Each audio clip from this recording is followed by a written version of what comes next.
Jay, we're back on this conversation again about high value black men, and high value black women. And I saw a clip from a young lady who was talking about that high value men don't work at fast food restaurants. They don't work for the city. They don't have those types of jobs.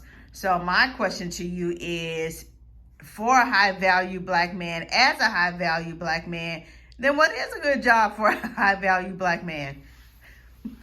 A job? Any job?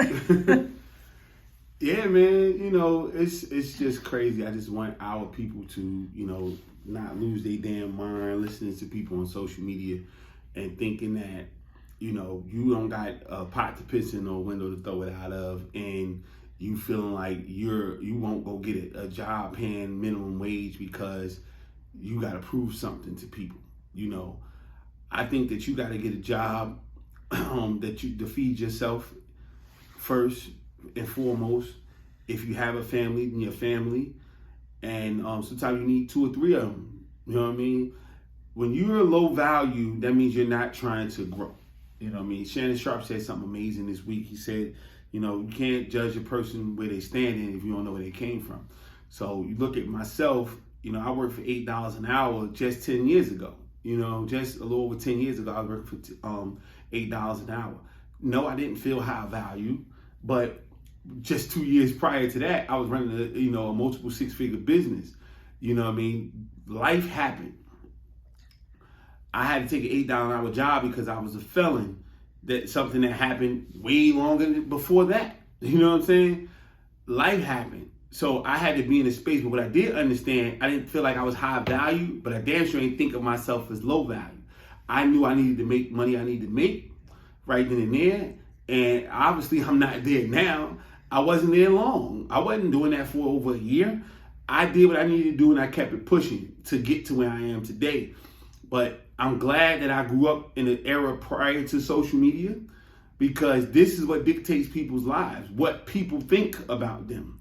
You know what I'm saying? People that's not real, people that you probably won't see. And I mean, these are people like, we might feel like we've been around somebody, but if you really step back and look at it, you probably ain't seen a certain person in 10 years.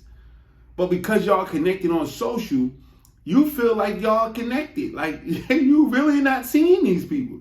You got to get into reality. And then so to the young ladies, especially that young lady who you're talking about, they're delusional. They're delusional because it's people. I'm not talking about men and women. I'm talking about people. You probably don't make $70,000 a year. You know what I mean? And when you say that it's not a good job, you're not high value to be a firefighter, to be a cop, to work for the city, well, the mayor works for the city. Dummy. City manager work for the city. You know what I'm saying? Like, it's major individuals that work for the city that's making way more than $60,000, $70,000 a year. And how the hell you think they got there? They had to start someplace. So when somebody's in a career path, how can you talk down on them? But this is a product of, again, social media. People living in a space where they're not in reality. Like, a lot of people don't have money. The numbers say it. When you look at the numbers and people saying that it's 70% of the country, not black or white or purple or orange, the country don't have $500. And almost 90% of the country don't have $1,000 saved. That's the numbers. What jobs are y'all talking about? How many people you know making millions of dollars, making 6 figures? It ain't many of us. That's not realistic. And so we got to stop entertaining or allowing these arguments to take us to a whole nother space in our lives, because that's not real. It's just not real. The numbers say it. All these people are in credit card debt. All these people in student loan debt. All these people don't got $1,000 or $500 saved for an emergency. All these people are losing their jobs. All these people living in the poverty line. All these people are getting put out their houses. You know what I mean? All these people getting put in jail. Where the hell are all the millionaires at that you expecting these people to be? That shit is in cycles, man. And that shit, everybody go on their career path. And you can be at $5 today and $50,000 tomorrow or the next year, and $100,000, the year after that. You can be that. So you need to jump in a wave where you fit and ride it up. You know what I'm saying? But you cannot just put blanketed statements that people need to make a certain amount of money, because that shit just not realistic.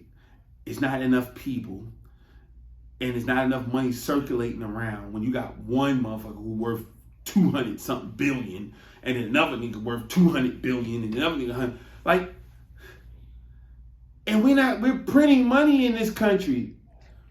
So a lot of that shit ain't real. It's computer. They say you got 2 million, you got 2 million. They say you don't, you don't.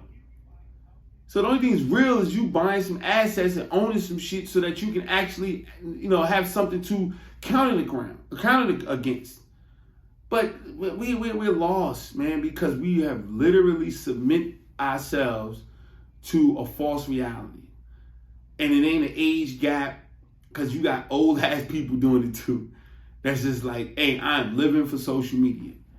And these people, you're really not seeing. When we grew up, we saw the people who we got fresh in front of. We got real up to the minute, like you knew how people felt about you right then and there. Man, people say something to you or about you or feel the way. They really don't even feel it. They just know that they can get into this conversation or this comment section and move on. And we are literally paying attention to this shit. And it's crazy. More importantly than crazy, it's extremely scary. And we have to wake up from it.